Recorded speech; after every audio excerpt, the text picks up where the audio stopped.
तो बच्चों, आज मैं आप लोगों के लिए एक स्पेशल रिक्वेस्ट पे क्लास 12 का सरफेस केमिस्ट्री डिस्कस करने आया हूँ। और इसके लिए अभी तक मेरा यूट्यूब चैनल जो है ये नया है, 1.5 मंथ आई थिंक इसका हुआ है, जिसके कारण मैंने ज़्यादातर क्लास 11 और जूनियर क्लासेस का मटेरियल को, कंटेंट को आपके सामने लाया है। लेकिन किसी ने बोला कि क्लास 12 का आपके चैनल में एक भी वीडियो नहीं है, तो मैंने पहला चैप्टर जो उस स्टूडेंट का रिक्वायरमेंट था उसको लेकर आज ये पहला वीडियो क्लास 12 के लिए। और बीच में 2-3 दिन कुछ स्पेशल कारण के कारण आपको मैंने 2-3 दिन वीडियो अपलोड नहीं किया, और अब फिर वो जैसे ही कारण हट गया, रीजन हट गया, वैसे ही मैं आपके सामने हूँ। खैर, अभी जो है आपके सामने है सरफेस केमिस्ट्री।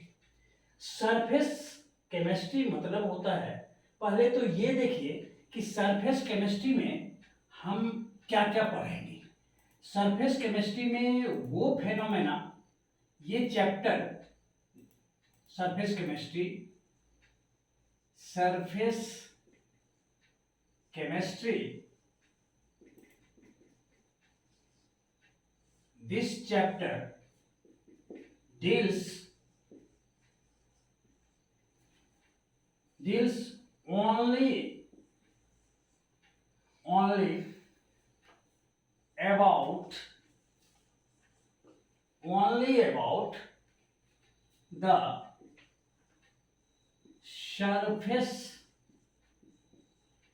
surface phenomena,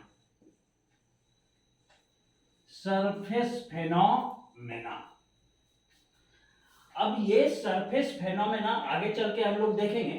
पहले ये देखते हैं कि मैटर जो होता है, उसका 3 स्टेट है। एक है सॉलिड, लिक्विड और गैस। इसमें आपके लिए मैं बता दूं कि मैटर में ये सॉलिड और जो लिक्विड है, इस दोनों का सरफेस होता है, इसका भी सरफेस होगा और इसका भी सरफेस होगा। लेकिन गैस के केस में इसका सरफेस नहीं होता है। तो गैस का अगर सरफेस नहीं होता है, इसका कोई भी सरफेस नहीं होता है। नहीं होने का कारण है अभी मैं बताऊंगा। तो इसका सरफेस नहीं होता, तो कहने का मतलब क्या, अगर ये गैस का सरफेस नहीं होता है तो क्या ये सरफेस केमिस्ट्री में इसका नामो निशान ही नहीं आएगा, इसका नाम ही डिस्कस हम लोग नहीं कर पाएंगे? नहीं, ऐसा नहीं। ये सरफेस केमिस्ट्री में पार्टिसिपेट करेगा, बट आपका आगे चल के हम देखेंगे कि क्या इसमें नहीं हो पाएगा और सरफेस इसका नहीं होने से क्या ये बन पाता है। आगे अगर हम यहां पर देखें, ये सॉलिड है। सॉलिड में मॉलिक्यूल्स का अरेंजमेंट जो होता है वो बहुत ही क्लोज होता है, और ये देखिए, ये अरेंजमेंट जो है, ये अरेंजमेंट सॉलिड का है। तो ये जो मॉलिक्यूल्स हैं, जिसके बाद इस सॉलिड का कोई मॉलिक्यूल नहीं है, इसको बोलते हैं आउटर मॉलिक्यूल्स। और आउटर मॉलिक्यूल्स ये फॉर्म करता है किसके, आउटर सरफेस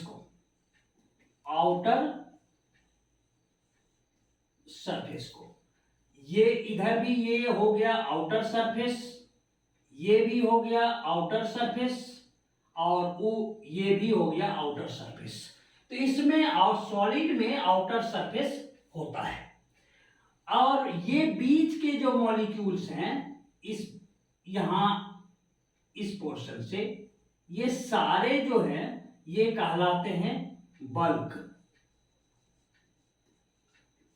ये दो पार्ट आपको सॉलिड के केस में, और सिमिलरली लिक्विड के केस में, लिक्विड में क्या होता है, मॉलिक्यूल का अरेंजमेंट सॉलिड से थोड़ा दूर दूर होता है, सॉलिड से थोड़ा दूर दूर होता है, और इसमें भी आपका सरफेस का फॉर्मेशन होता है। ये इसका आउटर सरफेस हो गया लिक्विड का। लेकिन गैस में क्या होता है, गैस के मॉलिक्यूल बहुत ज्यादा दूर दूर होते हैं, और इसमें रैंडमनेस ज्यादा होता है। रैंडमनेस मीन्स पागलपन।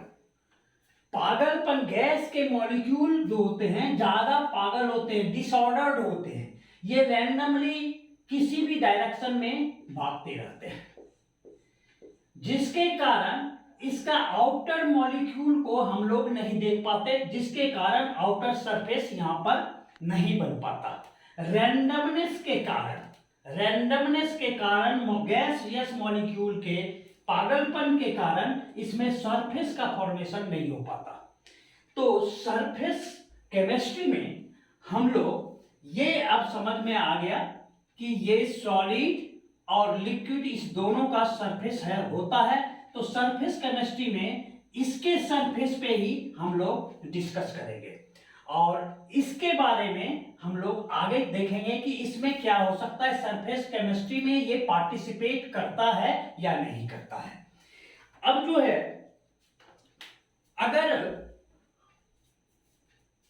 अगर मैं इसको इस ढंग से समझने का कोशिश करें,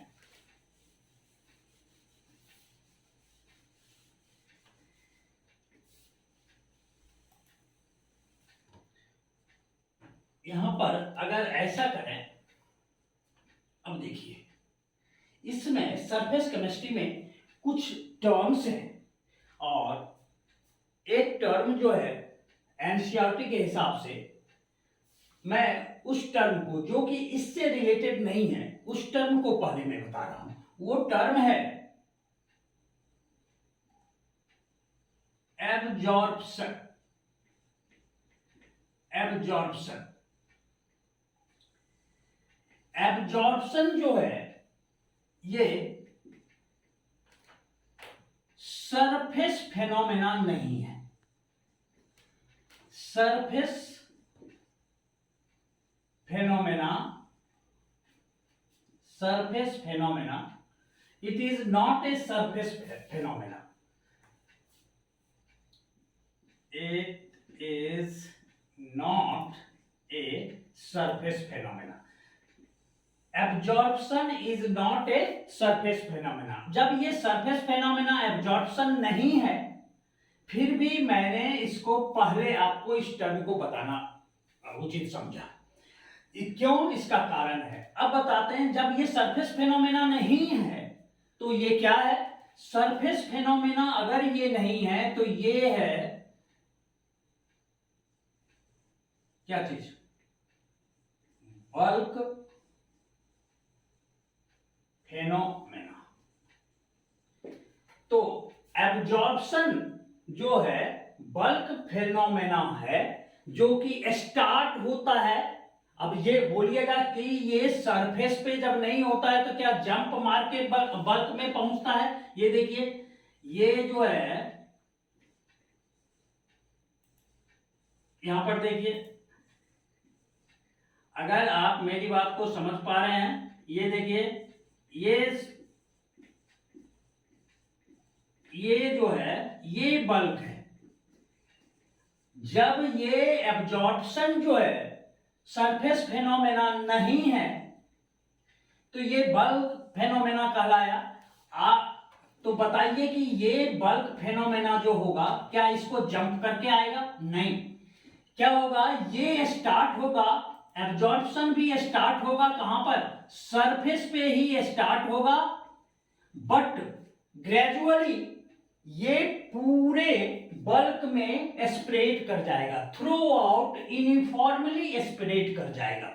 इसीलिए ये लिमिट, ये यहां पर सरफेस पे केवल लिमिटेशन इसका नहीं है, ये कहीं भी पूरे मटेरियल में स्प्रेड कर जाएगा।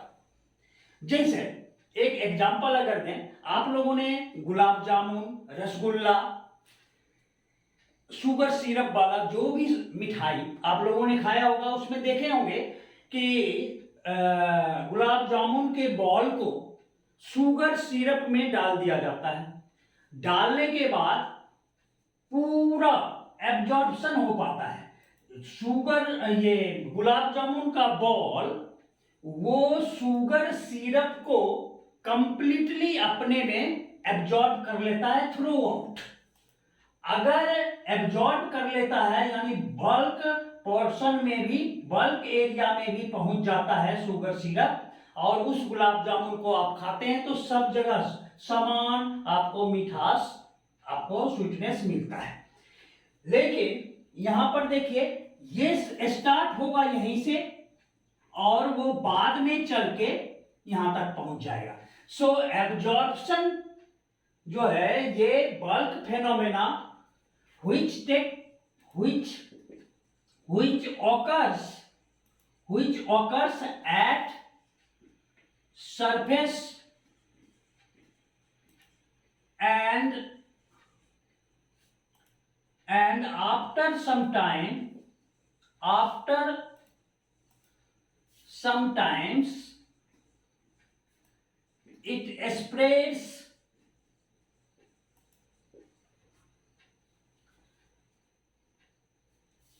spreads throughout।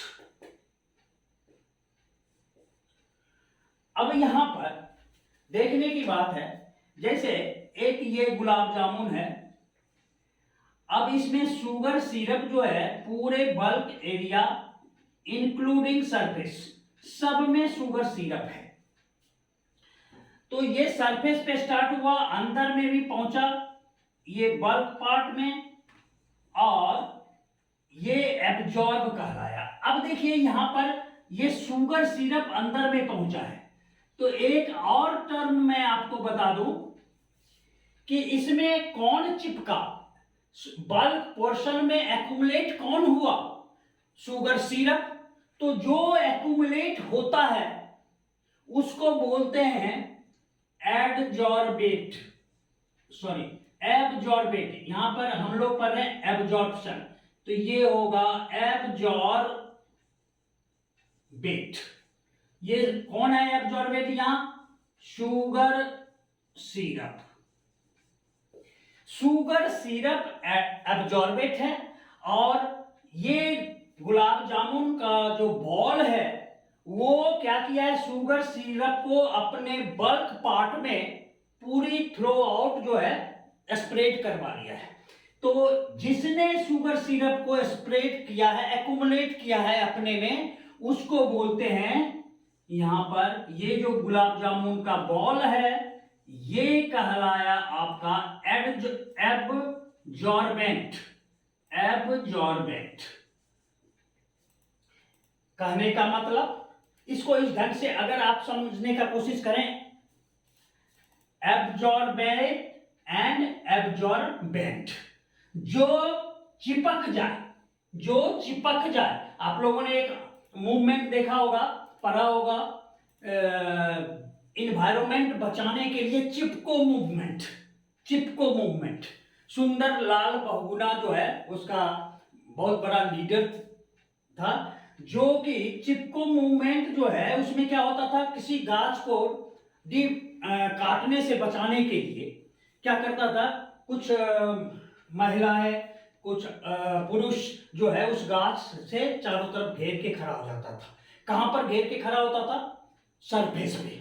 सरफेस पे तो जो चिपकता था जो कौन चिपका, तो जितने भी महिलाएं और पुरुष हैं वो जाके गाछ को बचाने के लिए चिपक गया, तो वो कहलाया यहां पर ये चिपकने वाला। यहां शुगर सिरप चिपका है बल्क में, यह किनारे भी चिपका है और उसके बाद थ्रो आउट फैला है, तो शुगर सिरप क्या हो गया, एब्जॉर्बेट। और एब्जॉर्बेंट कौन हुआ, जिसने चिपकाया है। तो गाछ जो हुआ वहां क्या हो गया, एब्जॉर्बेंट। और आदमी जो हुआ जिसने गाछ को बचा के रखा, वो क्या हुआ, एब्जॉर्बेट। तो दो टर्म है टर्मिनोलॉजी में, एक है एब्जॉर्बेट जो एक्यूमुलेट होता है थ्रू आउट द बल्क, वो हुआ एब्जॉर्बेट। और एक जो थ्रो आउट अपने में एक्यूमुलेट होने देता है उसको बोलते हैं एब्जॉर्बेंट। अब इसके बाद इसको मिटा देते हैं। तो आपका पहला टर्म था टर्मिनोलॉजी में, सरफेस केमिस्ट्री के टर्मिनोलॉजी में, एब्जॉर्प्शन। एब्जॉर्प्शन के बाद दूसरा अभी हम लोगों ने डिस्कस किया था एब्जॉर्बेट। तो उसका डेफिनेशन क्या है बोल सकते हैं आप, कि material which accumulates, sugar syrup accumulates किया था, इसीलिए एब्जॉर्बेट कौन हुआ, शुगर सिरप। जिस एग्जांपल को मैंने अभी एक्सप्लेन किया उसमें शुगर सिरप जो है ये एक्यूमुलेट हुआ था, इसीलिए ये एब्जॉर्बेट है। और एब्जॉर्बेंट कौन हुआ, material on which accumulation occurs, जिस मटेरियल पे ये एब्जॉर्बेंट एक्यूमुलेट हुआ उस मटेरियल को एब्जॉर्बेंट बोलते हैं। जैसे ये गुलाब जामुन बॉल, गुलाब जामुन बॉल जो है ये क्या कहलाया, एब्जॉर्बेंट, ये कहलाया एब्जॉर्बेंट।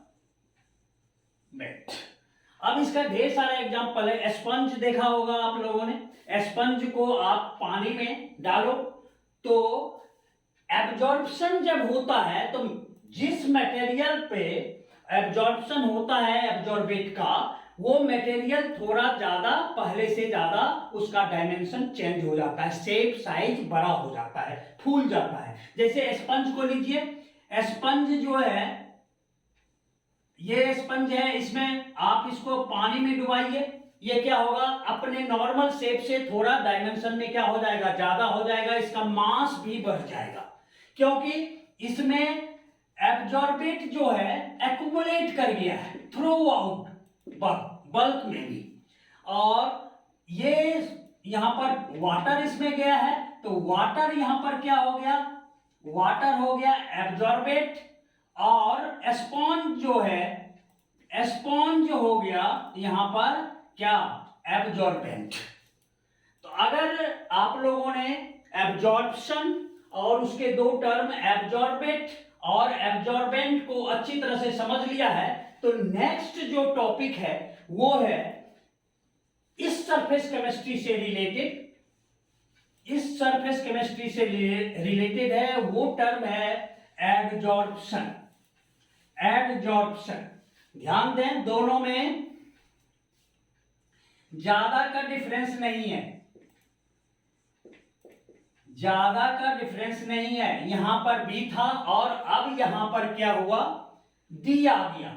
तो एब्जॉर्प्शन जो है, एडजॉर्प्शन, एडजॉर्प्शन जो है ये सरफेस फेनोमेना है। ये क्या है, सरफेस फेनोमेना।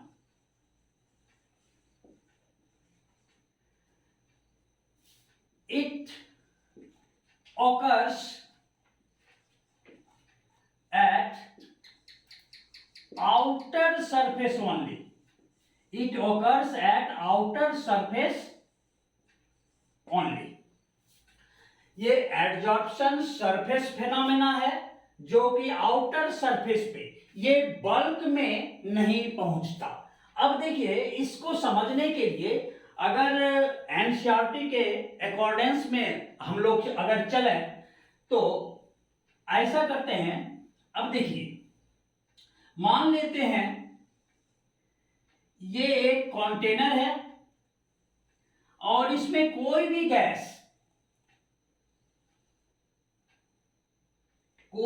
गैस अगर एब्जॉर्प्शन को बढ़िया से समझना है तो ध्यान दीजिएगा, कोई भी गैस जो है इसमें भरा हुआ है, ये कोई भी गैस सपोज कर लेते हैं हाइड्रोजन गैस। कौन सा गैस है? हाइड्रोजन गैस है, इसमें भरा हुआ है। अब क्या करते हैं, इसमें हम लोग डाल देते हैं क्या चीज?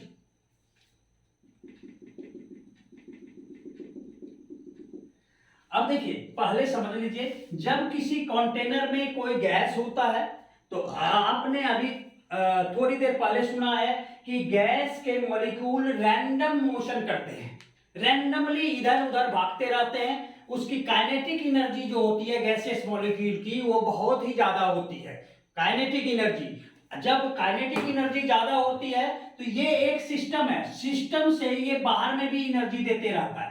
तो इसको जब कंटेनर में बंद किया तो ये बाहर में तो एनर्जी को ट्रांसफर नहीं कर पाता है, ये काइनेटिक एनर्जी ज्यादा होने के कारण, रैंडम मोशन ज्यादा होने के कारण, पागलपन इस गैसियस मॉलिक्यूल का ज्यादा होने के कारण ये वॉल पे कोलाइड करता है। हर डायरेक्शन में ये रैंडमली मूव करता है और वॉल पे भी, जिसके कारण इसका क्या होता है, प्रेशर जो है, मान लेते हैं कि प्रेशर जो है इसमें क्या है, अभी प्रीवियसली P1 है। इसके बाद क्या करते हैं, चारकोल को इसका पाउडर्ड फॉर्म बना लेते हैं, पाउडर्ड फॉर्म चारकोल बना के और इसमें डाल देते हैं। डालने के बाद अब जो ये गैस मॉलिक्यूल है, अगर उसका प्रेशर पहले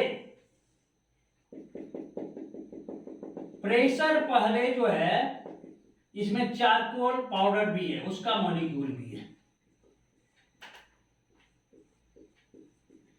क्या होता है, जैसे ही आपने चारकोल पाउडर डाला, वैसे ही यहां पर ये surface phenomena that is adsorption start हो गया। और ये गैसियस मॉलिक्यूल जो है चारकोल के सरफेस पे, चूंकि चारकोल क्या है, सॉलिड है, सॉलिड को पाउडर फॉर्म में किया है, सॉलिड का सरफेस होता है, अभी हमने बताया सॉलिड और लिक्विड दोनों का सरफेस होता है, गैस का सरफेस नहीं होता है। लेकिन चारकोल पाउडर पे ये गैस जो है जाके सरफेस पे चिपकता है। अगर सरफेस पे चिपका तो वो क्या स्टार्ट हो गया, एडजॉर्प्शन स्टार्ट हो गया। और क्या होता है, अगर इस प्रेशर को मेजर आपने पहले किया होगा तो मान लेते हैं ये P1 कुछ मेजर था, अब जो ये P2 इसका प्रेशर हुआ, ये देखा गया कि ये P2 प्रेशर P1 से कम है, यानी प्रेशर रिड्यूस हो जाता है अगर एडजॉर्प्शन ऐसे कंटेनर में जिसमें गैसियस मॉलिक्यूल है और उसमें चारकोल पाउडर को डाला गया, तो इसका प्रेशर P1 था और अब जो है प्रेशर P2 हो गया और P2 प्रेशर P1 से कम हो जाता है, रिड्यूस हो जाता है। सो यहां पर एडजॉर्प्शन होने के कारण क्यों प्रेशर रिड्यूस हुआ, बिकॉज एडजॉर्प्शन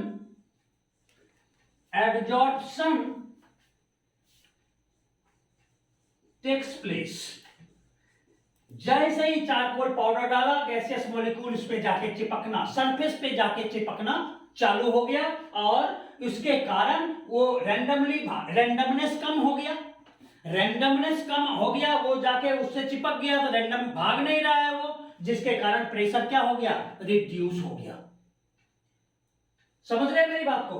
तो ये एडजॉर्प्शन है, एडजॉर्प्शन को अच्छी तरह से समझें। इसमें बल्क पे काम नहीं होता है, पूरे बल्क में नहीं, चारकोल पाउडर डाला, चारकोल पाउडर का जो मॉलिक्यूल है उसके ऊपर सरफेस पे ये गैस जो है चिपक जाता है और जिसके कारण उसका रैंडमनेस कम होता है और वो उसका प्रेशर भी रिड्यूस हो जाता है।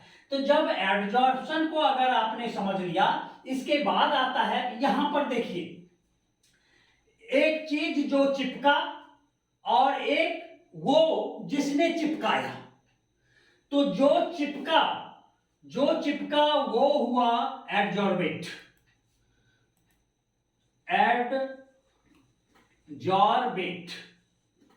एडजॉर्बेट कौन हुआ? The substance which accumulates। तो यहां पर कौन एक्यूमुलेट हुआ? गैस, हाइड्रोजन गैस एक्यूमुलेट हुआ।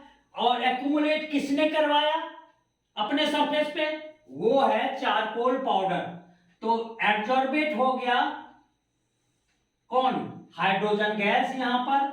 और एडजॉर्बेंट कौन हो गया? एडजॉर्बेंट हो गया आपका कौन? Charcoal powder. तो एडजॉर्बेंट कौन है? एडजॉर्बेट है जो चिपका और जिसने चिपकाया। द मेटेरियल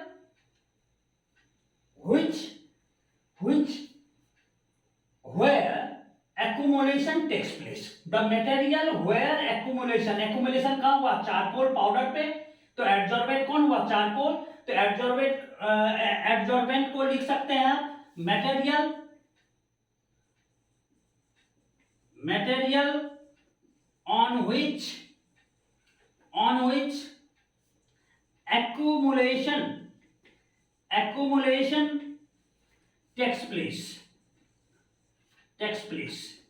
तो ये एग्जाम्पल जो है आपको एडजॉर्प्शन को अच्छी तरह से समझाएगा। और भी एग्जाम्पल इसके बाद नेक्स्ट में देता हूं। ये देखिए,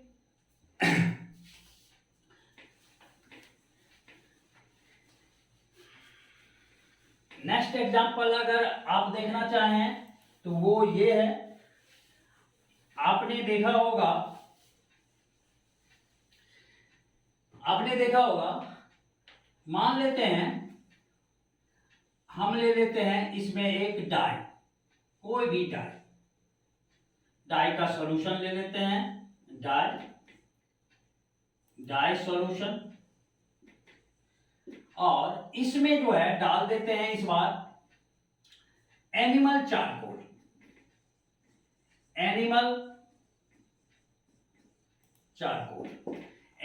चारकोल इस सॉल्यूशन में जैसे डाला, तो अब डालने के बाद जो सॉल्यूशन हुआ, ये इसका कोई न कोई कलर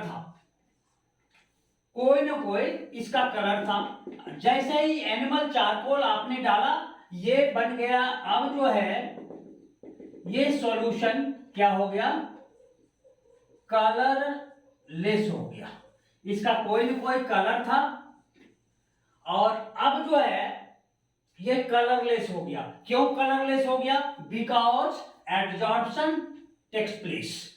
बिकॉज एनिमल चारकोल जो आपने डाला है उसमें ये कलर का मॉलिक्यूल उस एनिमल चारकोल के सरफेस पे जाके चिपक गया, एक्यूमुलेट हो गया, जिसके कारण ये जो बाकी सॉल्वेंट जो था वो आपको अपने कलर में दिख गया। जिस कलर छोड़ दिया डाई का कलर, वो चारकोल पे चिपक गया, डाई के कलर का मॉलिक्यूल, और ये कलरलेस सॉल्यूशन आपको दिख गया। और एग्जांपल आप देख सकते हैं, जैसे रॉ शुगर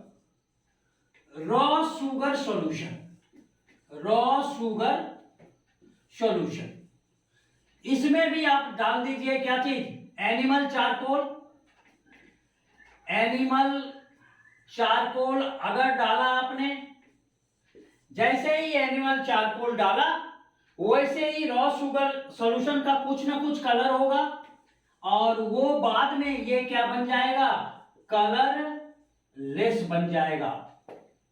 इसके बाद ये वीडियो मैं यहीं पर स्टॉप करता हूं। इसके बाद इसका कंटिन्यूअस में दूसरा वीडियो, तीसरा वीडियो, जब तक कि ये चैप्टर पूरा कंप्लीट नहीं हो जाता, अगले वीडियो में मैं आपको इस एडजॉर्प्शन के मैकेनिज्म, एक्शन मैकेनिज्म या कंप्लीट मैकेनिज्म लेके इंट्रोपी से रिलेटेड, एनर्जी से रिलेटेड सेकेंड वीडियो लेके आऊंगा, और उसके बाद नेक्स्ट में थर्ड, और इस तरह से तब तक लाऊंगा जब तक सरफेस केमिस्ट्री। ये बहुत ही इंपॉर्टेंट चैप्टर है, ध्यान से समझिएगा, क्योंकि कोई भी ऐसा एग्जाम नहीं जिसमें कि सरफेस केमिस्ट्री का 1-2 क्वेश्चन ना आता हो। अगर आप इस चैप्टर के और मेरे सारे वीडियो को जो कि सरफेस केमिस्ट्री से रिलेटेड है उसको अगर आप देखते हैं, सर्टेनली आपके पर्पस को ये सॉल्व करेगा। Thank you very much.